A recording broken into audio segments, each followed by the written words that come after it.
군인들에게 바가지 씌우기로 유명한 양구군에서 발생한 사건입니다. 가뜩이나 바가지 요금으로 화가 날 대로 나 있던 군인들이 양구군에서 발생한 군인 폭행 사건을 빌미로 양구군에 큰 복수를 한 사건이 있었습니다. 2011년 3월 양구군에서 고등학생 10명이 외박 나온 군인 2명을 폭행하는 사건이 발생합니다. 당시 군인들은 일반인과 싸우면 안 된다는 걸 잘 알았던 가해 학생들은 군인들의 돈을 뜯기 위해 시비를 걸고 폭행을 하게 되는데 군인 한 명이 전치 6주의 큰 부상을 입게 됩니다. 이 사건이 양구군에 큰 폭풍을 몰고 올 것이라 상상하지 못했을 겁니다. 전치 6주의 큰 부상을 입을 정도로 폭행당했다는 사실은 곧 해당 부대 사단장에게 보고가 됩니다. 가해 학생들의 부모들은 군인들이 먼저 시비를 걸었다며 터무니없는 말과 택도 없는 합의금으로 사건을 마무리하려 합니다. 더불어 양구군의 주민들 역시 군인이 좀 맞았다고 애들 인생을 망치려 하냐며 가해 학생들을 옹호하기 시작하죠. 이에 슬슬 빠기치기 시작한 사단장은 당시 사건 현장에 CCTV를 확보하고 병사들을 상대로 설문조사를 시작합니다. 병사들 내 구타 가혹행위에 대한 설문조사가 아닌 그동안 행해졌던 양구 상인들의 악덕행위들에 대한 설문조사였습니다. 그렇습니다.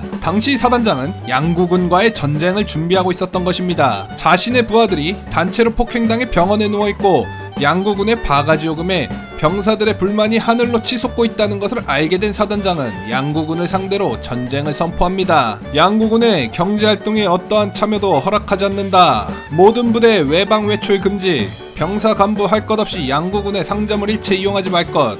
휴가자들은 터미널까지 부대 차량으로 운송, 복귀자들은 터미널에서 부대까지 부대 차량으로 운송, 휴가 나갔다 오는 길에 양구 내의 상점을 이용하지 못하도록 직접 부대 내 차량을 이용하여 휴가와 복귀를 도와주게 됩니다. 그동안 양구군에 불만이 많았던 병사들은 사단장의 지시에 환호하며 양구군에 대한 대대적인 복수가 시작됩니다. 심지어 사단장이 내린 명령의 심각성을 인지하지 못했던 병사들이 휴가 복귀 중 분식집에서 떡볶이를 먹다가 헌병대에 걸려 영창에 갔다고 합니다. 당시 양구군은 대부분 병사들과 간부들의 가족들의 경제활동으로 양구군이 유지되고 굴러가고 있었습니다. 그런데 군인들이 양구군의 경제활동을 하지 않게 되면서 양구의 상인들은 점점 문제의 심각성을 느끼게 됩니다. 택시기사들 포함 양구의 상인들은 분노하기 시작합니다. 사단장이 무슨 권리로 양구의 상점을 이용을 막느냐며 오히려 따지기 시작한 거죠. 시민들이 항의해 사단장은 오히려 위수지역을 춘천까지 확대하자는 제안을 하게 됩니다.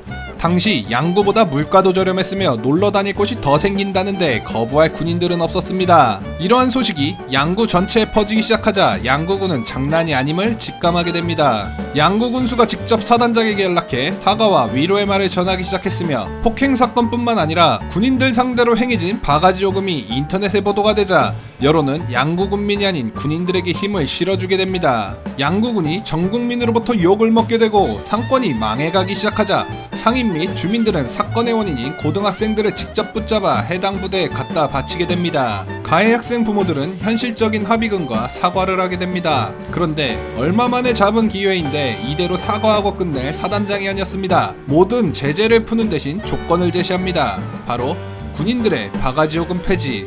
양구 상인들은 바가지 요금 폐지에 동의하고 사단장은 양구에 가했던 제재를 풀게 됩니다. 이렇게 사이다 같은 양구와의 전쟁이 마무리됩니다. 그런데 이러한 사건이 있었음에도 아직까지 바가지 요금은 계속되고 있다고 합니다. 구독과 좋아요 부탁드립니다.